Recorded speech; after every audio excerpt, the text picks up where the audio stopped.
Welcome! Today in Daily Tech we have a very complete investigation about the current problem there is of migration between the US and Mexico. First of all, we have Peter McQueen, our correspondent in the wall between Mexico and the US. Peter McQueen. Good morning, Joaquin. We are here in front of the Trump's wall, here in the border between US and Mexico, and we can see this sad situation. We can see that, well, all the misery that this has caused. And sadly, this wall has created a lot of controversy around the situation of immigrants, because, well, this wall represents an attack against human rights, because the way Trump is taking out the Latinos in the US, it's well, illegal, and in most cases it violates the human rights. So I think that this is a major humanitarian issue. Fortunately, there are people there that are fighting against Trump, like the governor of California, Jerry Brown, who is supporting immigrants and helping them to stay there, settle, and have the same rights and opportunities as regular citizens. There is also help from this side of the wall, from Mexico. An example is Luis Videgaray is actually fighting for the rights of human rights and the NAFTA in the US. Thank you, McQueen. I think this is a pretty interesting and useful information. Now we go with our political expert, Alejandro Díaz. Indeed, there are three different political perspectives of the problem. First of all, the one of the US. They consider that the other countries just send bad people, and the people that is arriving just takes away their jobs.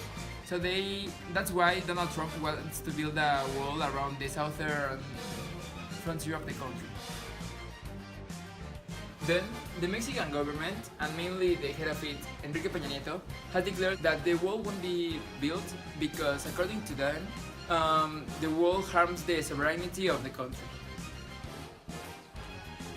And finally, the political perspective of some other countries in the world, such as the one of Israel. Israel's Prime Minister stated in Twitter that they supported completely the decision of Trump. As a conclusion, we think that it is important for countries to keep a good relationship with their neighbors. However, they have to both respect the rights and the sovereignty of each country.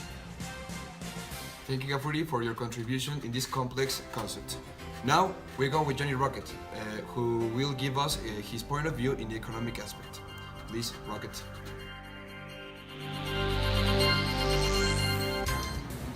Good morning, Joaquin. We're here in the Tec de Monterrey School of Economy, and what we can say about the situation is that, well, first, it is affecting because we are missing jobs. People are going for jobs to the USA, and we are not encouraging our economy to be better. Then, now, what INEGI statistics says is that people are trying to find economic opportunities in the United States, and they are bringing the money to Mexico. So we can say we are not generating enough jobs, so we have the necessity to obtain the money from other countries.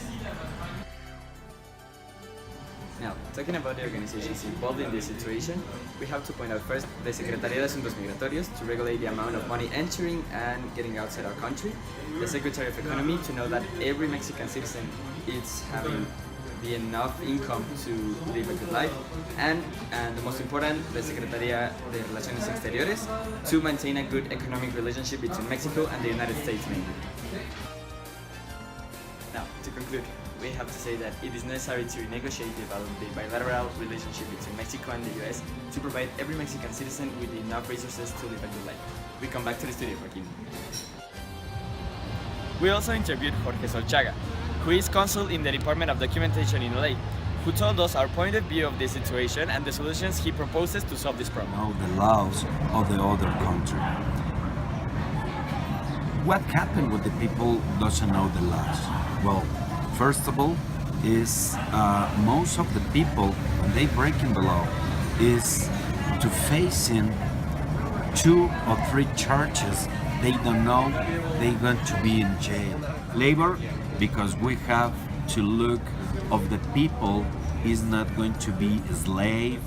Thank you, Johnny, for this information. And now we go with Lupita Montes de Oca, who is a psychologist and professor in the MIT and will give us her point of view.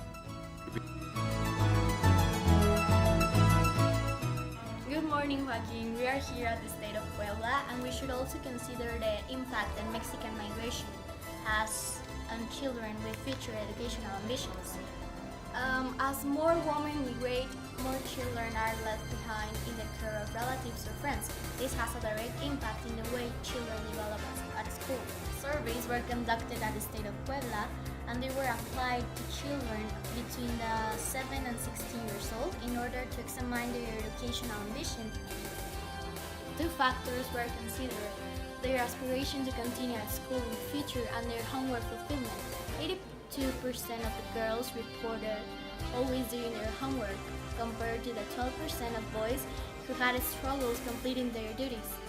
To conclude, we can say that Mexican migration women has a direct impact on how children develop at school. That's why they are failing on completing their duties. Certain organizations, such as the Migration Policy Institute, are eradicating this problem. We go back to the studio, Happy. Thank you, Montesoca. And now, the team of Daily Tech thinks that the best solution is that Mexico works on its own economy. So, if Mexico works on its own economy, maybe the relationship between Mexico and the USA, between Trump and Peña Nieto, can get better. And maybe politically, we can have a world where Mexicans can go to the USA without being discriminated. Thanks for your attention. This was the Daily Tech.